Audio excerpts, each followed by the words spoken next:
La dignidad, pensaba Valeria mientras apretaba la maleta contra el costado, es como un cuadro antiguo, pueden arañarlo, cubrirlo de polvo o incluso arrancarlo de la pared, pero un verdadero maestro siempre sabrá restaurarlo. La justicia no es venganza, es devolver el lienzo a su dueño legítimo. La frase resonaba dentro de ella mientras, en el piso superior de las arcadas de la Plaza Mayor de Salamanca, la voz de su hijo desgarraba el aire. Si no quieres la residencia, coge la maleta y lárgate de mi piso. El tono era el de su padre, pero sin la raíz, sin el pozo de humanidad que tenía Juan incluso cuando se enfadaba. Ese era un grito vacío, como un cuadro sin pigmento. Sofía, con los brazos cruzados y una sonrisa afilada como una navaja de Albacete, añadió sin pudor: vamos, Diego, tu madre lo entenderá. Todos tenemos que aceptar nuestro sitio. Valeria no levantó la voz. Nunca lo hacía. De acuerdo, hijo. Me voy. Sus pasos subieron por la escalera estrecha, tocando los pasamanos de roble que Juan había pulido antes de cada día de San Fernando. Allí Diego había dado sus primeros pasos. Allí ella había llorado al recibir la primera carta de su esposo desde la feria de Albacete. Cada peldaño era un latido antiguo. En el dormitorio, abrió la maleta de cuero repujado. Fue guardando despacio la blusa bordada de Segovia, las faldas de la namerina, el pañuelo de su abuela de Toledo, el álbum con fotografías amarillentas, las cartas de Juan amarradas con una cinta azul, la cajita con perlas falsas. No eran objetos, eran pequeñas restauraciones del pasado. Abajo se escuchaba la risa de Diego y Sofía, un tintineo casi cruel. Esta noche firmamos con los galeristas, decía Sofía. Por fin empezamos nuestra vida de verdad, respondía él. Valeria cerró la maleta, respiró hondo y bajó. Todo lo que necesito, hijo, dijo con una serenidad que no tenía nada de rendición. Diego evitó su mirada. Sofía fingió compasión. El portón se cerró a su espalda como un telón.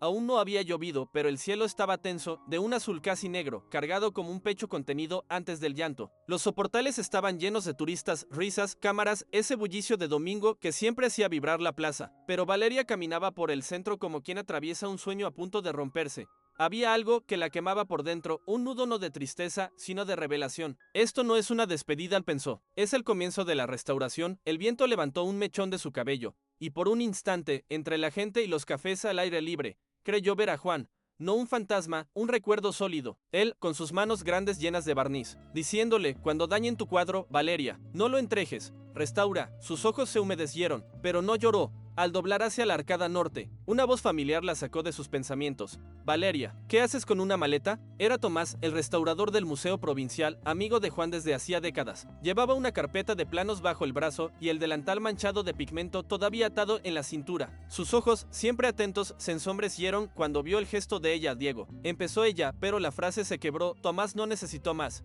La condujo hacia un banco de piedra bajo los arcos. No la tocó, pero su presencia, tibia y firme, casi la envolvió. Valeria, si te echaron de tu propia casa, no es porque hayas perdido valor, es porque ellos perdieron la vista. Ella esbozó una sonrisa frágil. Él la miró con la misma atención con la que examinaba un lienzo antiguo antes de restaurarlo. Sin prisa, sin juicio, buscando grietas, no culpables. Ven, dijo por fin, te invito a un chocolate caliente. Parece que va a caer un buen chaparrón, aceptó. No porque necesitara calor, sino porque necesitaba un lugar donde sentarse antes de desmoronarse.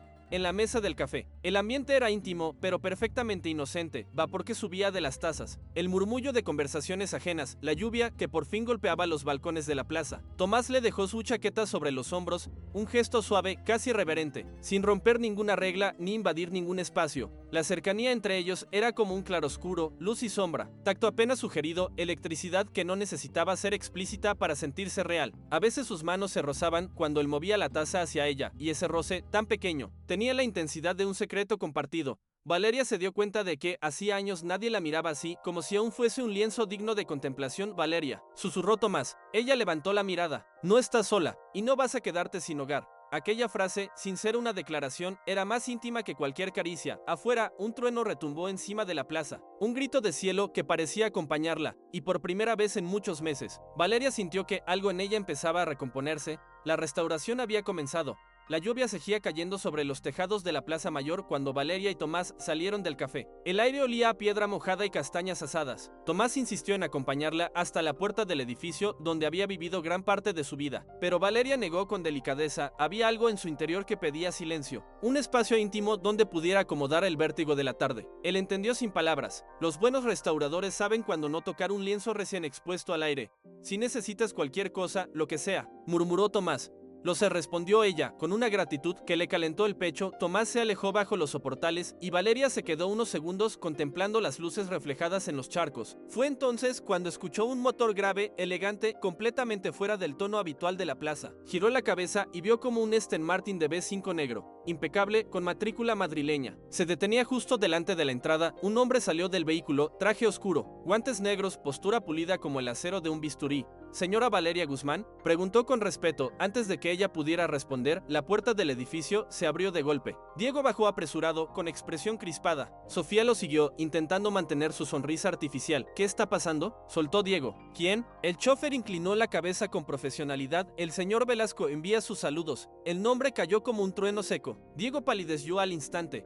¿Alejandro Velasco?, repitió, incrédulo, casi temblando. La reacción de su hijo confirmó algo que Valeria intuía. El apellido Velasco aún tenía peso en Madrid. Peso, influencia o temor. Diego dio un paso hacia adelante, pero Sofía lo sujetó discretamente del brazo. Ella no sabía quién era ese hombre, pero reconocía el miedo cuando lo veía. Valeria respiró despacio. La residencia que me espera tiene vistas al retiro, dijo con una calma dulcemente afilada. No era una despedida, era un recordatorio. La dignidad no se entrega, se eleva. Tomó la maleta, abrió la puerta del Aston Martin y se acomodó en el asiento posterior. Mientras el coche arrancaba, vio a Diego encogerse, a Sofía murmurar algo al oído, a la puerta del edificio cerrarse como si quisiera tragarse el eco de la escena. El interior del vehículo era silencioso, perfumado con cuero antiguo y bergamota. Valeria dejó la maleta sobre sus rodillas, sujetándola como si guardara dentro lo único que no podía perder: sus recuerdos. A través de la ventanilla, las luces de la ciudad deslizaban líneas brillantes como pinceladas húmedas. Pasaron frente a Cibeles, donde el mármol de la diosa parecía encenderse bajo la lluvia fina. Las gotas hacían que el agua del gran cuenco brillara como cristal líquido. Valeria apoyó la frente en el vidrio frío y sintió que Madrid respiraba alrededor de ella con un ritmo nuevo, desconocido, sin embargo, extrañamente familiar. El conductor habló sin apartar la vista de la carretera. El señor Velasco la espera en el Escorial. Llegaremos antes del anochecer. El nombre volvió a abrir una compuerta en su memoria. Tenía 21 años, una falda azul que giraba al bailar, música de guitarra en el Festival de Granada, y un joven con mirada ardiente que le ofrecía una clavel rojo como si fuera un juramento. Alejandro. Aquel verano había sido un cuadro lleno de color, noches eternas, vino dulce, risas que parecían incendios, promesas que el tiempo o la vida no habían sabido convertir en realidad. No había vuelto a verlo desde entonces. Apretó la mano contra la maleta. ¿Por qué ahora? ¿Por qué él? La carretera 6 avanzaba rápida, casi sin tráfico. Los campos húmedos y los perfiles de los montes se volvían sombras largas bajo la luz púrpura del atardecer. El cielo, teñido de azafrán cerca del horizonte, parecía una pintura barroca a medio secar, cuando la silueta monumental del monasterio de El Escorial apareció a lo lejos. Valeria sintió un estremecimiento que no tenía nada que ver con el frío. El edificio surgía entre los árboles como una promesa antigua, un refugio o un juicio. El Aston Martin redujo la velocidad al acercarse por el camino empedrado. En la entrada principal aguardaba la figura de un hombre erguido, con las manos a la espalda. La luz del crepúsculo dibujó su perfil por un instante. Valeria no supo si estaba viendo al Alejandro de Granada o a su reflejo 40 años después. El conductor detuvo el coche. Valeria inspiró. La puerta se abrió y entonces el pasado, la dignidad y el destino se encontraron en un mismo punto, como si alguien hubiera restaurado el cuadro de su vida y estuviera a punto de mostrarle los colores que aún no había visto. El aire de la sierra estaba impregnado de humedad y resina cuando el Aston Martin atravesó los portones de hierro forjado. En el centro del arco brillaba un escudo heráldico labrado en un metal viejo que había resistido siglos. Las hojas de los castaños que flanqueaban el camino susurraban con cada ráfaga de viento, como si la naturaleza misma anunciara la llegada de Valeria. El coche avanzó lentamente por la avenida hasta que, al final, surgió el edificio, un palacio de piedra gris, majestuoso, con columnas de granito y amplias terrazas que se asomaban a una llanura infinita. No era ostentoso, era solemne, como un guardián silencioso del tiempo. Cuando el motor se detuvo, Valeria vio la figura enmarcada en la puerta principal. Alejandro Velasco tenía el cabello completamente plateado, no como una señal de decadencia, sino como un brillo de invierno que había aprendido a imponerse al otoño. Sus ojos ese ámbar tibio que ella recordaba de Granada seguían siendo los mismos, intensos, atentos, capaces de ver más allá de la apariencia. Ella abrió la puerta, y él dio 2 pasos, firme, decidido, sin vacilación. No dijo nada al principio, solo la abrazó. Un abrazo largo, profundo, sin urgencia ni prisa, como si el tiempo se hubiese doblado sobre sí mismo y los hubiera devuelto al instante donde todo había quedado pendiente. Te encontré. Valeria susurró, y su voz tenía la textura de una verdad que no necesita explicación. Valeria cerró los ojos. No era amor juvenil, no era nostalgia, era reconocimiento. Como volver a un hogar que nunca había sabido que tenía dentro del palacio. Las paredes estaban cubiertas de tapices flamencos. lámparas antiguas y cuadros que ella solo había visto en catálogos de subastas, pero lo que más le impresionó fue la biblioteca, paneles de roble, miles de libros ordenados con precisión casi monacal, y en el centro una mesa larga donde ya habían preparado una cena sencilla pero cuidadosa. Alejandro le retiró la silla con un gesto que parecía salido de otro siglo. He preferido cenar aquí, le explicó. El comedor principal es demasiado frío cuando uno está solo.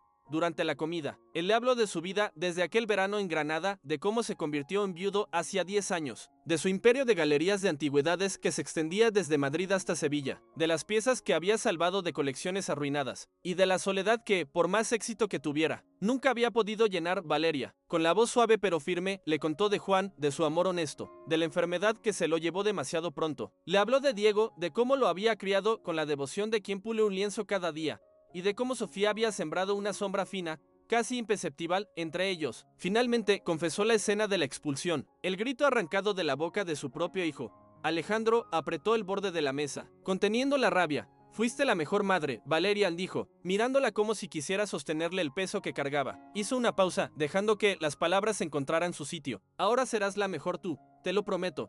Valeria sintió que algo dentro de ella, una grieta profunda, oscura, antigua, empezaba a cerrarse. Más tarde, Alejandro la acompañó a una habitación amplia con vistas directas al monasterio de El Escorial, que se recortaba contra el cielo nocturno como un gigante dormido. El cuarto olía a lavanda y madera antigua. Sobre la mesilla había un pequeño sobre. Valeria lo abrió. Dentro, con la letra elegante de Alejandro, solo había una frase: nadie te quita lo que ya es tuyo. La dejó sobre el pecho mientras se tumbaba. No era un mensaje de posesión, era una declaración de fe en ella, una restitución. Aquella noche durmió profundamente, sin pesadillas, sin sobresaltos. Al amanecer, la luz se filtró entre las cortinas como un hilo dorado. El aire olía a café recién hecho, a almendra tostada, a pan tibio. Valeria bajó descalza, sintiendo la suavidad de las alfombras persas bajo sus pies. En un salón lateral, junto a un gran ventanal, descansaba un Bechstein del siglo XIX, negro, reluciente, cuidado con devoción. Sobre la tapa había una pequeña nota: toca cuando estés lista. Valeria apoyó los dedos sobre las teclas. Estaban frías pero vivas. Tomó aire y pulsó la primera nota de Recuerdos de la Alhambra. El arpegio vibró en el aire con una delicadeza tan pura que sintió como le temblaban los labios. La segunda nota fue más segura, la tercera más profunda. A mitad del compás, una lágrima se deslizó por su mejilla,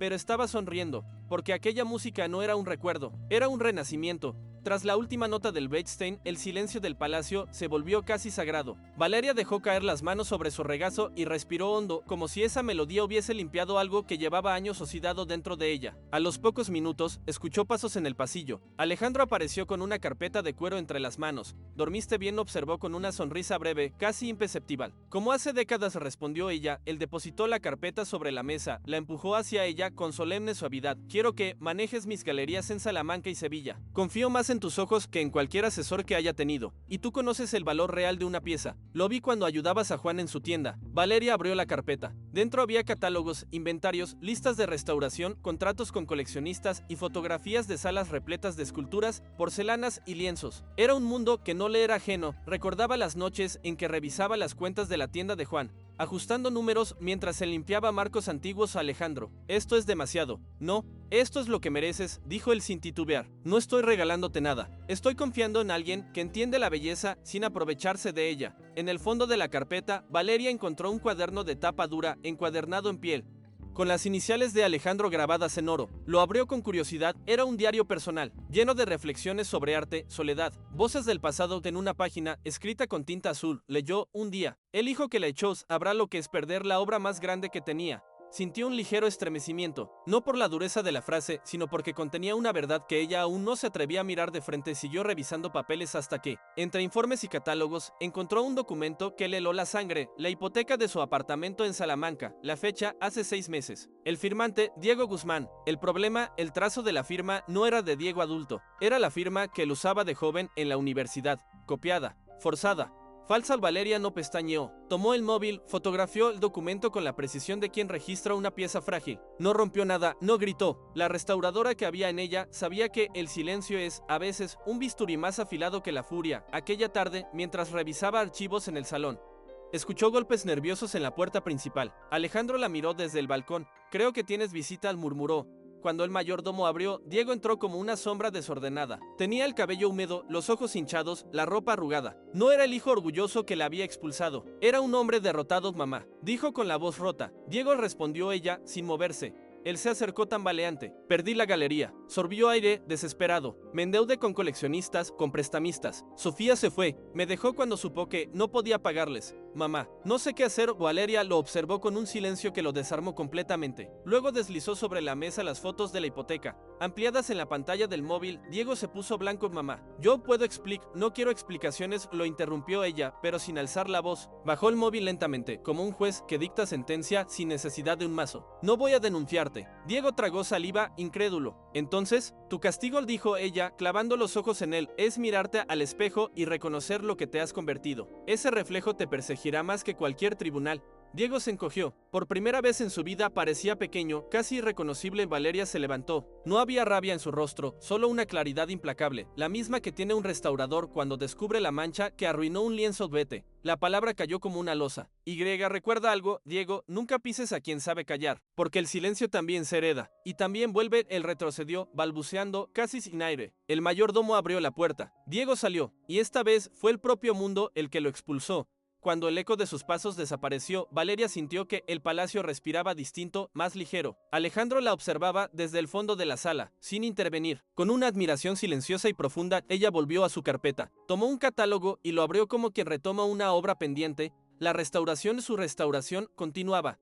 El palacio amaneció cubierto por una niebla baja, como si la sierra quisiese guardar luto. Valeria despertó en la misma habitación desde donde veía el monasterio. En la mesita, el sobresellado que el notario había entregado la noche anterior, lo abre, dentro de una llave antigua, de hierro negro, y una nota: no abras antes de estar lista. La herencia no es un premio, es un espejo. El notario, un hombre delgado con voz de papel, lee en el salón principal. Don Alejandro Ortega de la Serna deja a Valeria Montes la totalidad de sus galerías, propiedades y archivos privados, salvo una sala, la Casa de los Silencios. Valeria pregunta: ¿qué hay allí? El notario baja la mirada: obras nunca expuestas, y una verdad que él quiso que usted decidiera si debía ver la luz. Esa tarde, Valeria recorre el pasillo norte. La puerta marcada con el escudo de los Ortega parece respirar. Introduce la llave. El metal gime. Dentro, en un cuarto largo, iluminado solo por tragaluces, cuadros envueltos en lino, estanterías con carpetas cuyos bordes amarillearon con los años. En el centro, un atril, un solo cuadro destapado, un retrato de una mujer joven al piano, mirada firme, manos tensas sobre las teclas. Abajo, la firma Ad Ortega.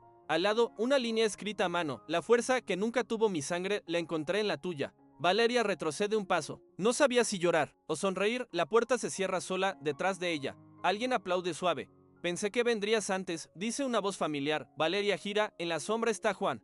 Diego regresó una tarde fría, apoyado en un bastón, la voz cortada por una tos seca. El médico dice. Meses, se murmuró, sin poder mirarla. Valeria lo observó desde el umbral de la biblioteca, entre las sombras de las estanterías de roble. Coge tu maleta y sal de mi palacio, repitió, con la misma frase que la había usado años atrás, cuando la había expulsado de su propia vida. Él bajó la cabeza, no discutió, pero cuando intentó caminar hacia la puerta, Valeria añadió, apenas audible: quédate. En la habitación de invitados, nadie merece morir solo. Las noches siguientes fueron silenciosas. A veces ella lo escuchaba toser, otras rezar. El amanecer de su última madrugada lo encontró recostado, exhausto. La llamó con una mirada ya rendida. Valeria tomó su mano. Perdóname por no saber conservar nada, susurró él. Ahora descansa, mi restaurador, respondió ella, y cerró sus ojos con la serenidad que él nunca tuvo en vida. Sofía llegó al día siguiente, envuelta en un abrigo gastado de segunda mano, el maquillaje corrido. Necesito un techo, aunque sea por unas noches, se pidió. Valeria no levantó la vista del catálogo que estaba revisando. Aprende a restaurar sola. Las ruinas también se levantan sin testigos. Sofía bajó la cabeza, comprendiendo que había perdido algo que nunca supo valorar. El entierro de Diego fue sencillo, casi íntimo, bajo la hilera de castaños que flanqueaban el camino hacia el monasterio. Las campanas del Escorial tocaron un repique grave, arrastrando el eco por la sierra. Valeria dejó una flor sobre la tierra recién removida. Los hijos vuelven con la obra, aunque sea tarde, dijo en voz baja, dejando que el viento se llevara el resto. Esa tarde, Valeria permaneció sola en la terraza del palacio, mientras el sol se deshacía sobre los tejados. Tenía entre las manos el catálogo inaugural, el de su nueva galería. Valeria 1975. Sus dedos recorrían el lomo como si fuese un mapa que acababa de aprender a leer. Me echaron de un piso, susurró, mirando hacia la línea dorada del horizonte, y me empujaron a un legado. Se quedó allí, quieta, sintiendo como la luz se apagaba sobre los castaños, esta vez sin miedo, porque por fin el nombre era suyo, y la vida también.